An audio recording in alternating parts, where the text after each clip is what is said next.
Hallelujah! Salamat, Brother Jun. Palakpak po ng malakas.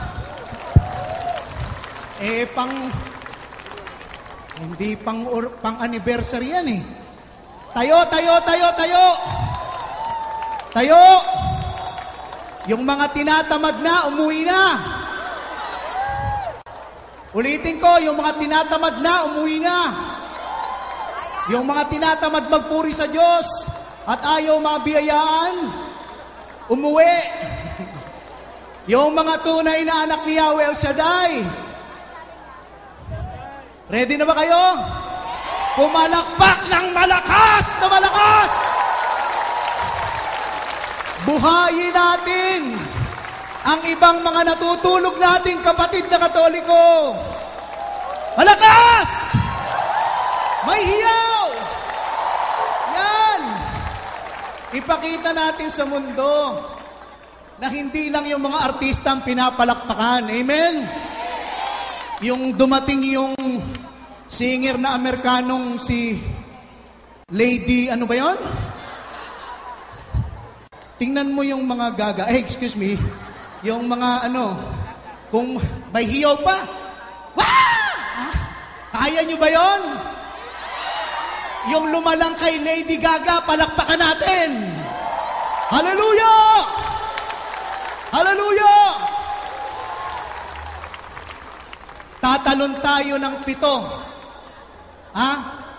1, 2, ready, go! Talon! 1, 2, 3, 4, 5, 6, 7.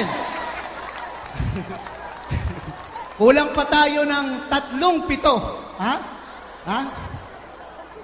7 times 4? 8. O, sa buong toko na ito, tatalon tayo, ha? Okay, sino yung mga nandito noong workers retreat nung Miyerkules? Taas ang kamay. Kaunti. May tuturo muna akong isang kanta, ha? Maikli lang to. Hinihingal po ako, alam niyo mga kapatid, dapat nandun pa ako sa may pagkor hanggang ngayon. Alam niyo ginawa ko para lang makarating dito? Pumara po ako ng nagmumotor. Wala pong biruan. Pumara ako nagmumotor. Buti na lang hindi random riding in tandem. Kaya po ako nakarating dito, hinatid po ako doon sa may harapan. Ang tagal ko pa pong nakapasok dito. Kaya po salamat sa Diyos, gumagawa talaga ng paraan at nagbibigay ng anghel ang Diyos. Amen? Purihin ang Diyos. Okay, may ituturo ako sa inyo, ha? Gusto nyo bang matuto ng Latin? Maikli lang, madali lang. O yung mga umattend ng retreat, alam nila ito. O ang lyrics ay ganito lang. Meron ba tayo sa screen? Wala. In omnibus amare. Ulitin nga ninyo. In omnibus servire. In omnibus amare et servire. In Dominum. Okay. Ulitin natin, ha? Ito, ganitong kanta. Sister Agnes.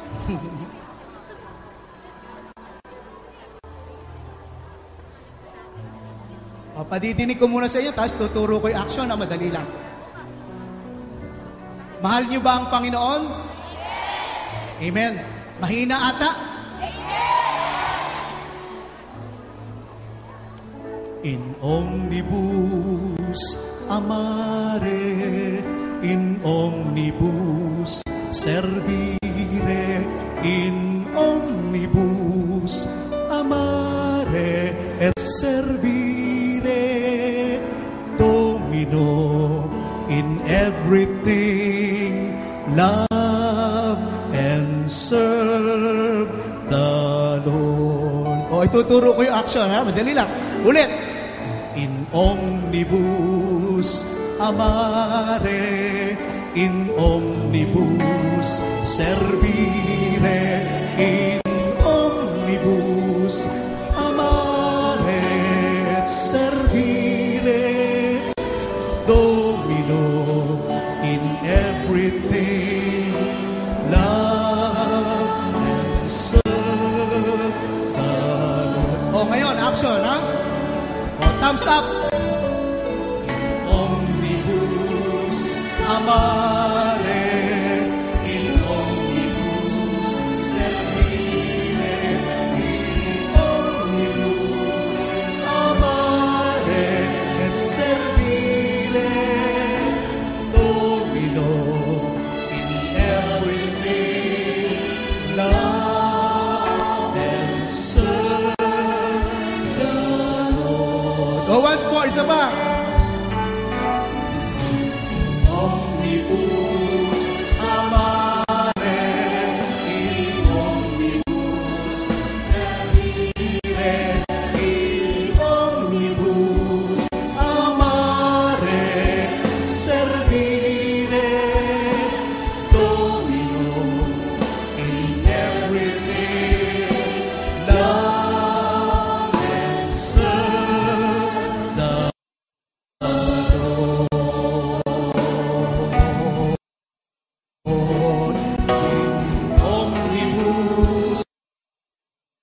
amare, in omnibus servire, in omnibus amare et servire, Domino in everything, love and serve the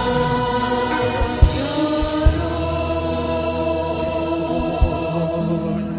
In omnibus amare et servire, Domino in everything, love and serve the Lord. Purihin, palakpakan natin ang malakas na malakas ang ating Diyos na buhay. Hallelujah! Hallelujah! Sarap magpuri sa Panginoon. Amen? O, italon uli natin yung isa pang 7. Talo ng 7, ha? 1, 2, ready, go! 1, 2, 3, 4, 5, 6, 7. Ilan na lang ang utang natin? Ilan? 7 na lang. 7 plus 7. Ang gagaling sa mathematics ng mga anak ni Yahweh El Shaddai. Palakpakan natin ang Panginoon. Okay. Bilisan natin. Na-late ako eh. Kaya bibilis. Ready na ba kayo? Hindi po ako bishop. Wala akong karapatan. Ako po'y hamak na paring Bulakenyo. Kababayan ni Francisco Balagtas. Kababayan ko po si Agnes, yan, isang organista natin na nasa Hong Kong ngayon. Kilala niyo ba si Balagtas?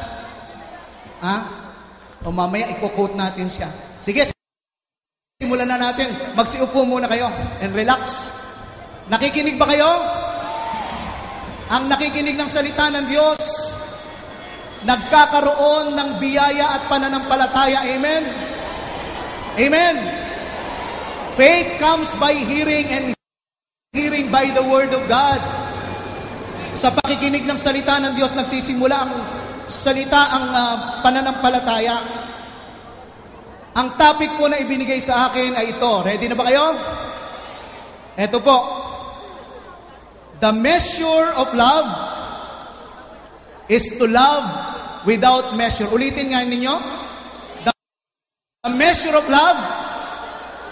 Ay, sabay-sabay. The measure of love is to love without measure. Ang original po nito, na nagsabi nito, ay si Saint Francis de Sales, isang obispong na talaga namang kilalang-kilala sa pag-ibig. Actually, may sinulat siya tungkol sa Treatise on God's Love. Dito niya nga sinabi ito, that the measure is love is to love without measure.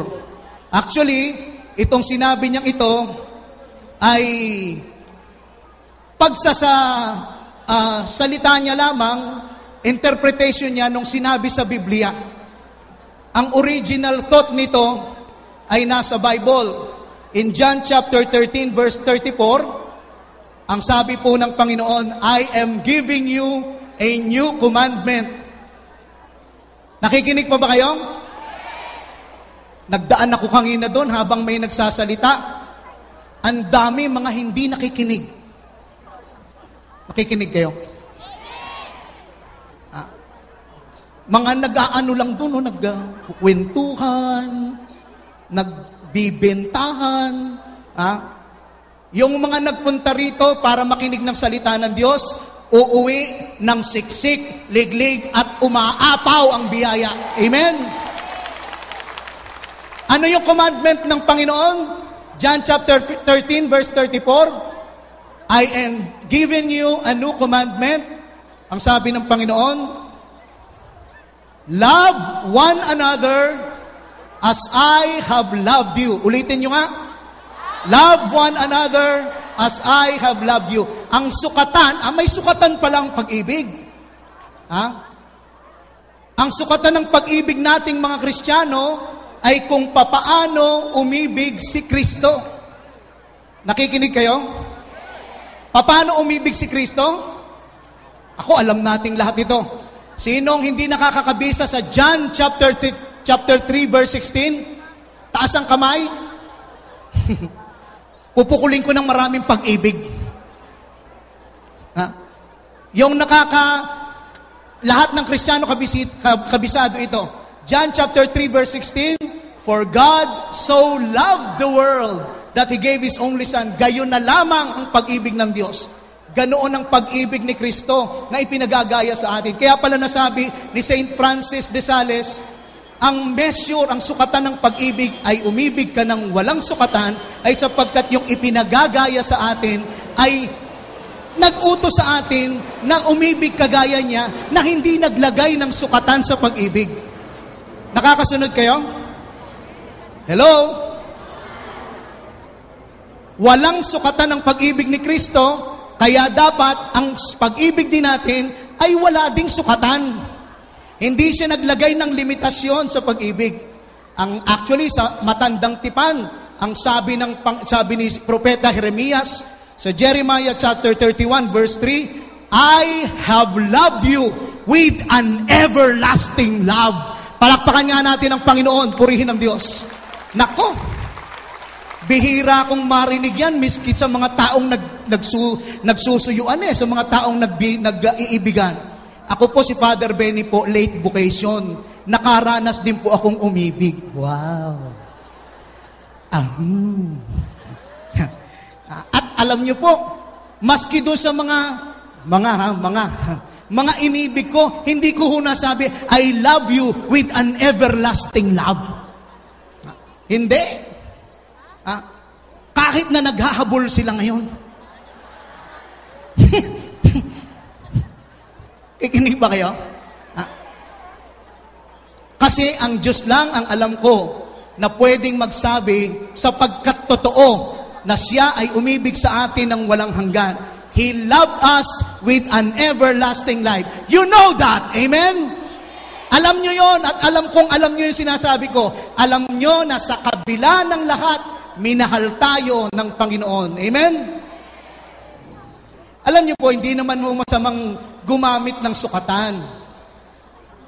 Yung paggamit ho ng sukatan, kasama sa pag-iral nating mga tao. Kasi po tayo ay, sabi nga sa English corporeal. Ibig sabihin mayroon tayong katawan, mayroon tayong sukatan. Finite, may hangganan tayo. Kaya po tayo nabubuhay sa sukatan. Minsan, magpapasukat ka ng damit. Amen? Hello, nandiyan po ba kayo? Pag hindi ka sinukatan ng damit at isinuot mo na yung damit, parang yung nanay ko, siguro, hindi na ako kabisado talaga ng nanay ko. Nirigaluhan ako ng birthday ko ng brief. Kikinig ba kayo? Siguro matagal na akong hindi naririgaluhan ng brief ng nanay ko. Nung isinukat ko, gumaganyan ako. Hirap. Kasi ang binili niyang brief, hindi niya akalain na 42 na pala ang bewang ko. Nung pumasok ako na seminar, 24 lang ang bewang ko. Nabaliktad na ngayon. Kaya naman hindi po masama ang gumamit ng sukatan. Kasama po sa ating mga tao yan. Tayo ay binubuo ng katawan, ng mga bagay na quantifiable. Kaya hindi masamang gumamit ng sukatan. Ang masama, ready na kayo? Ang masama ay ito. Ang hindi maganda ay ito. Kasi, may mga tao na ang pinaniniwalaan, ang lahat ay nasusukat. Dapat maamin ng lahat ng tao o ng ibang mga tao na may mga pagkakataon at may mga bagay na hindi kayang sukatin. Beyond human measurement.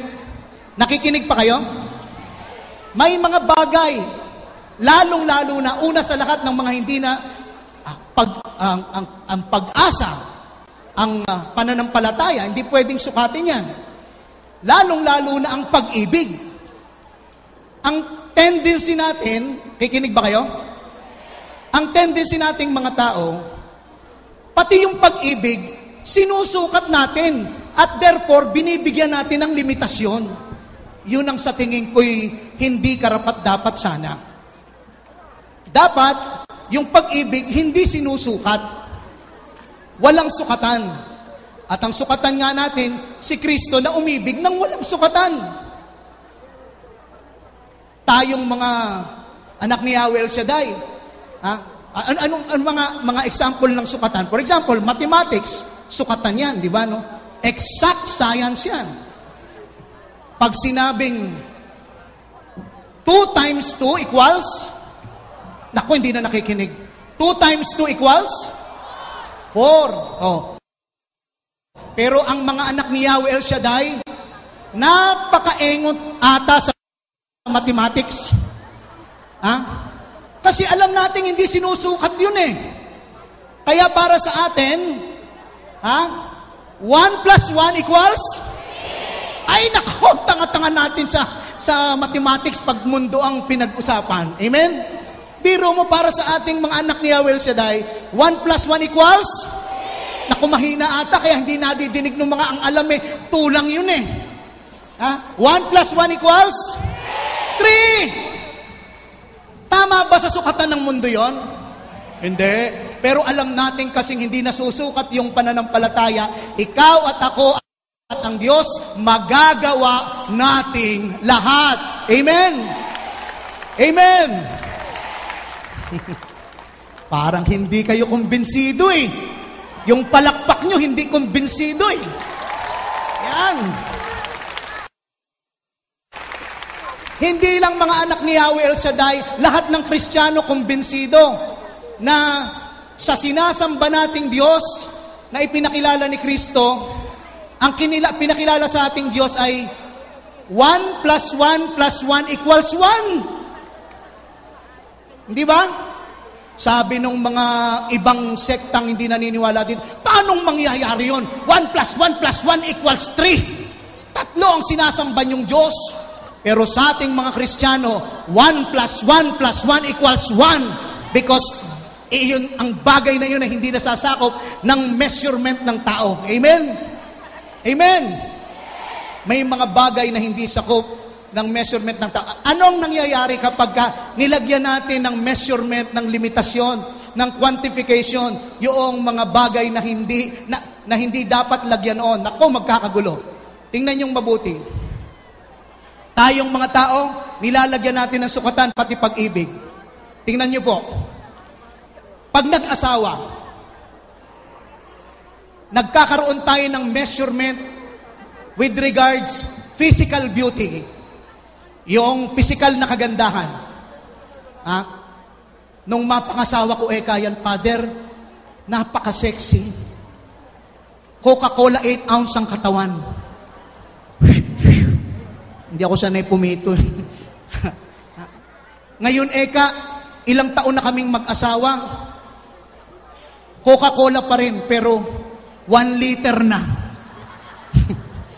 Nagkakarera yung puson.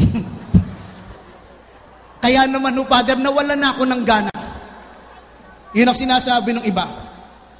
Well, beauty is actually in the eyes of the beholder. Amen? Amen? At pag ang pag-ibig mo'y nakadepende lamang doon sa kagandahang pisikal, ay magkakagulo. Tumaba. Bumaho. Father, nung nagliligawan pa lamang kami, yung halikan ako ng mister ko'y panaginip. Wow! Dream! Nung napangasawa ko siya, Father, nung unang taon ng kasal namin, yung halikan ako ng mister ko, yun ay kagalakan. Wow! Masayang-masaya ko pag hinahalikan ako ng mister ko. Pero ngayon, Father, 12 taon na kaming kasal. Pag hinahalikan ako ng mister ko, malaking sakripisyo. Nakikinig kayo?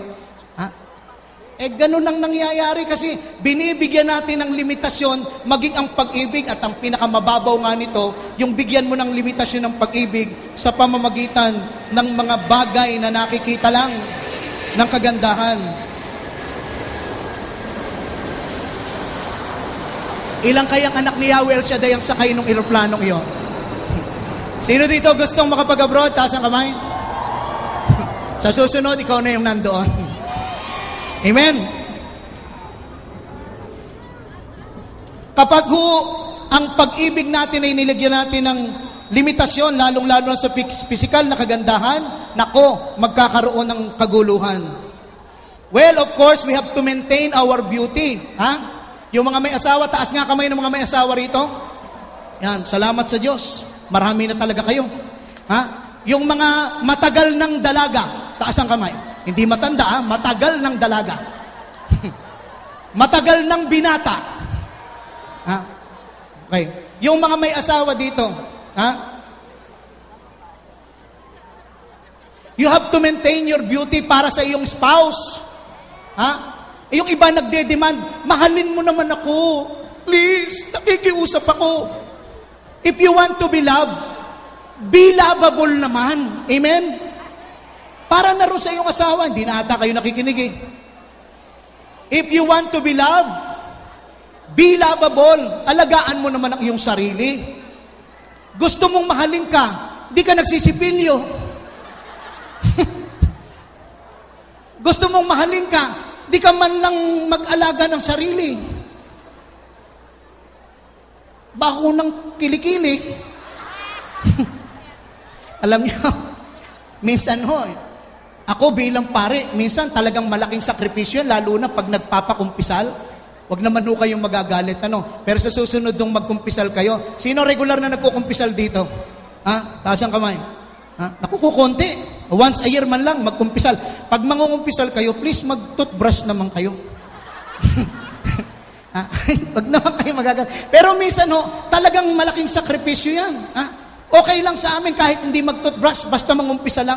Pero minsan, ako para maging talagang sakripisyo, minsan pati may mangungumpisal sa akin, talagang ginaganyan pa, Pate!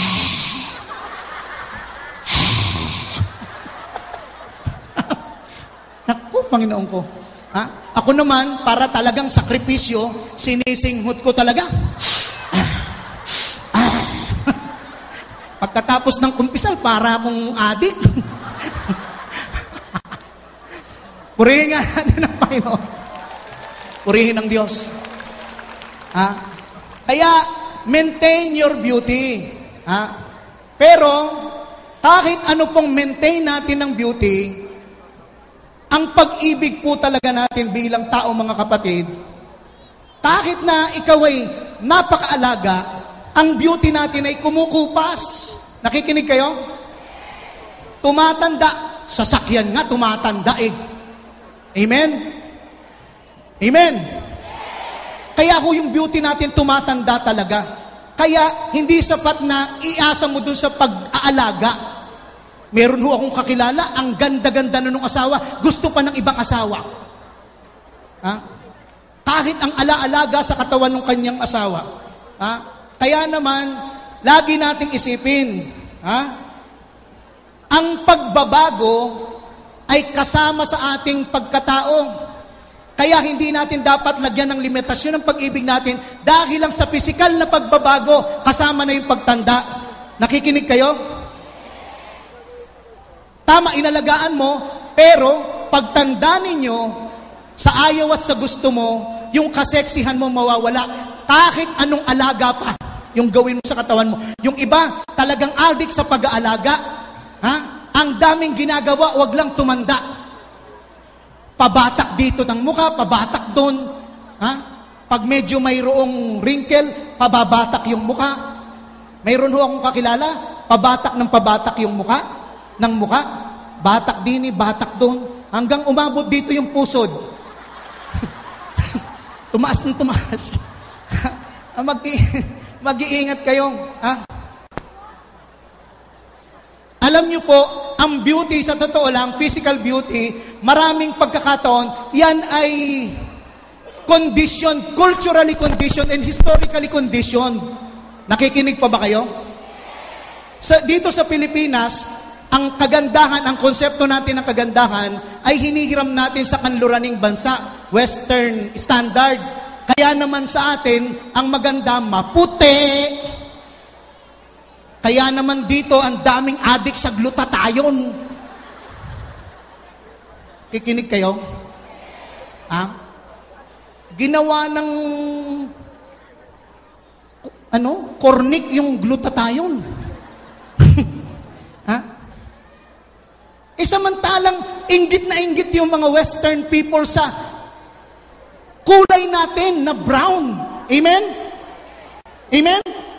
Tingnan niyo po si Father Benny. Ha? Nakikita niyo ba? I-close up mo nga. Wag na. Ang kulay ko, anong kulay? Ha? Wag na natin pag-usapan. Alam niyo kung bakit? Ha? Ang gamit ko lang ay papaya soap. Palawakan nga natin ang Panginoon. Ha? Ipagmalaki mo yan. Sapagkat yan ang kulay mo. Ha? Noong pong Middle Ages, kung titingnan nyo yung mga paintings ni Leonardo da Vinci, kung makikita po ninyo, ako po itapos ng fine arts kaya alam ko ito. Ha? Noong panahon yun, ang magaganda, ang concept nila ng kagandahan, yung masyusyuba. Ngayon, ang Western standard, sinasabi sa atin, ang maganda lang ay yung talagang balingkinita ng katawan. Kaya naman ho, lahat nagpapabalingkinita ng katawan. Tingnan niyo ako. Ha? Hindi naman no masamang magpabalingkinita ng katawan. Kaya lang sinasabi ko, kung hindi na ganun ang asawa mo, huwag kang maglagay ng standard na hanggang doon ka lang. Amen? Amen? Hindi tayo dapat naglalagay ng limitasyon sa pamamagitan lamang ng standard ng pisikal na kagandahan. Minsan, ang limitasyon natin nilalagay natin sa ugali. Pag hindi na maganda yung ugali, talaga namang ayaw na rin. Maliban na nga lang kung nambubugbog na. No, ha? Ibang usapan na yun. Pero kung ugali lang na medyo, baka may problema lang, umayaw na, napagod na, ibang klase yun. Hindi ka dapat maglagay ng limitasyon at boundaries at ng sukatan dahil lang sa naiba yung ugali. Alalahanin nyo, ang pinakasalan ninyo ay pareho yung kanyang, kung sino siya nung kayo ikinasal at kung sino siya magiging sa pagdaan ng panahon, kasama yung mga pagbabago. Amen? Amen? Hindi lang yung kung sino siya nung araw ng kasal nyo. Nung araw ng kasal nyo, ang ganda-ganda ng buhok niya. Nung magising ka isang araw, pagkaraan ng 20 taon, puro bumbunan na yung nakikita mo. Ayaw mo na dahil puro bumbunan na. Dahil ilagawan ka ng mga kuto. Hindi po dapat, sabi ng minsan ugali naman. Alam nyo, natutuwa ako sa mga bagong kasal Sabi nga ho ng ibang mga pare yun daw mga bagong kasal yung pag-aasawa daw parang mga kanta lang sa misa. No. Alam ko marami na nakarinig sa inyo nito. Pero kakatuwa ito. Sabi ng ibang mga pare, yun daw ibang mga nag-aasawa, parang ginagaya lang sa kanta ng misa. Pagka ikakasal pa lang, papuri sa Diyos, papuri sa Diyos. Pagka naikasal na't nagkaanak na, Purihin ang Panginoon. Talaga naman. Pag nagkaroon na ng problema, mga 10 years na, nagkagalit na silang mag-asawa, Panginoon, maawa ka. Pag talagang busit na, asar na, kunin mo, O Diyos. Pinakukuha na kay Lord. Palakpakan nga natin ang Panginoon. Purihin ang Diyos. Nako, ang daling magsawa ng tao. Naglalagay kasi ng sukatan eh. Are you listening? Pag bagong mag-asawa pa lang, naku po, Panginoon ko, talaga naman ang sweet. Pagdating ni Mister, galing sa trabaho, tuwang-tuwa si Mrs. sumasalubong agad kay Mister, Honey, itong sinelas mo. Kumusta na nga ni kong baby ko? Chup-chup. Ganun pa. Sweet. Nakakainggit. Tapos, uupo si Mister sa salas. Pagkatapos, kakandong si Mrs. kay Mister. Tapos, magro-romansahan. Kumusta ka na? Kumusta maghapon mo? Ginaganon. Magro-romansahan. Habang nagro-romansahan sila, inis na inis sila doon sa aso. Kasi tahol yung aso. Ingay-ingay ng aso. Pagkalipas ng 15 taon, baliktad na. Yung aso na sumasalubong kay Mister, dala yung kagat yung sinelas, yung misis na yung tahol ng tahol. Palakpakan nga natin ang Panginoon. Purihin ang Diyos. Sa totoo lang mga kapatid, hindi tayo dapat naglalagay ng standards. Minsan, wala din tayong magawa kasi, nakikinig pa ba kayo? Gusto nyo pa? Wala din tayong magawa kasi apektado tayo ng ginagalawan nating mundo. Tayo po ngayon ay nandito sa isang consumer's world. Lahat binibili na babayaran. Kapag ka nabili mo na at nagamit, itatapon mo na. At apektado tayo noon. Minsan, kaya magugulat ho kayo. Ewan ko po kung napansin ninyo. Ito'y napansin ko po sa maraming mga kabataan ngayon. May mga youth po ako, nagpadasal sa akin. Sabi po, Father, pagdasal nyo naman kami nung jowa ko. Kasi po anniversary namin. Pagkatapos, lumipas ang 1 buwan, naghumihingi na naman ng dasal. Sabi ko, di ba, kadadasal lang namin sa inyo nung nakaraang buwan. Bakit ngayon na naman, men? Ay, hindi, Father. Mansari namin ngayon. Nung panahon namin, ako'y nagjojowa pa. Wala akong mga mansari-mansari. Kasi umaabot kami ng 1st year, 2nd year, 3rd year. Parang ang mga anak ni Yahweh El Shaddai. 1st year, ngayon 28 years na. Amen? Purihin natin ang Panginoon. Purihin ang Diyos. Amen? Ngayon, naku, Panginoon ko, napakadaling mapagod ng tao sa pag-ibig. Napakadali. Konting bagay lang, pagod na kaagad. Pagod na ako, boy. Daling mapagod ng mga tao. Kaya naman hindi dapat tayong magpa-apekto sa tulong ng Diyos kapag ikaw ay laging nasa kay Yahweh El Shaddai. Kahit magbago pa yung iyong nililiyag, nako, mawawala ng limitasyon ng iyong pag-ibig. Amen? Kapag ikaw ay laging nasa hindi ata kayo kumbinsido. Amen? Kahit magbago pa yung bakit? Nililiyag. Kasi ang mga anak ni Yahweh El Shaddai ay naniniwala na tayo ay tinatawag upang umibig katulad ni Kristo na walang limitasyon ang pag-ibig. Amen? Ang Diyos natin ay pag-ibig, kaya naman ang pag-ibig niya ay walang limitasyon. Christ and Christianity is all about love. At dito tayo dapat manindigan. Ano ba ang pag-ibig ni Kristo? Nakikinig ba kayo? Ready kayo? Ang pag-ibig ni Kristo, the love of Christ includes even your enemies. Sino dito may mga kaaway? Taas ang kamay. Wala? Nako, hindi ka pala kayo po pwedeng umibig katulad ni Kristo. Kasi sabi ni Kristo, maging yung kaaway mo, iibigin mo eh. Amen? Kaya may mga, you cannot please everybody, may mga aaway at aaway sa'yo. Lalong-lalo na, punong-puno ka ng bunga, may mga pupukol sa'yo. Amen? Amen? Sino dito may mga nabubwisit sa kanya? Taas ang kamay. Kapag ka ikaw ay Kristiyano, yung pag-ibig mo na yon ay dapat mayroong walang limitasyon at dapat na ikaw ay nabubuhay sa pag-ibig ni Kristo na hindi dapat nalilimitahan ng iyong mga kaaway, kasama yung mga kaaway mo. Sino dito mga kapatid ang nakaranas ng umibig? Taas ang kamay. Alam nating lahat na nakaranas ng pag-ibig ay bulag. Amen? Love is blind. Naniniwala kayo that love is blind? Totoo po, love is blind. Ako po'y na-assign sa Barasuin Church, kilalang simbahan sa amin. Dating nasa 10 piso. Alam niyo po, doon ang ministry namin ay puro kasal. Nung nagkakasal po ako doon, ang dami kong nakitang hindi talaga bagay. Kung po pwede nga lang, ako nagkakasal, ako mismo nga angal. Nakikinig kayo? Yung minsan, yung lalaki, ketangkad-tangkad, yung babae, ganyang kaliit.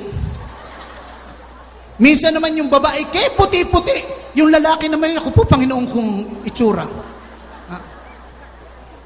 Minsan naman makakakita kayong babae, napakaganda. Yung lalaki naman naku po, Panginoon ko, parang tagyawat na tinubuan ng mukha. Hindi naman sa palapintas, nakalulungkot gusto ko pero magtataka nga, bakit kasi ang pag-ibig ko hindi nakakakita ng kapangitan? Amen? Walang limitasyon yung nakikita niya.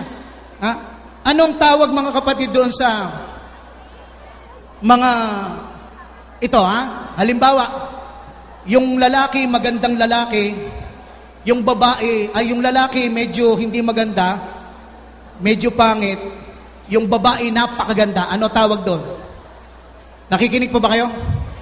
Ang tawag doon, diskarte. Pag yung babae naman ng medyo, diretsahin ko na medyo pangit, at yung lalaki naman iubod ng gwapo, ano tawag doon?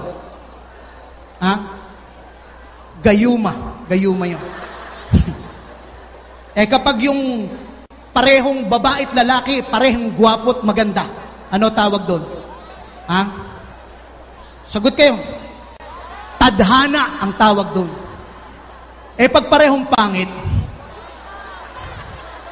ito, kapwa ko, mahal ko. Palakpakan natin ang Panginoon. Purihin ang Diyos. This is the love of Christ. The love of Christ is without any condition.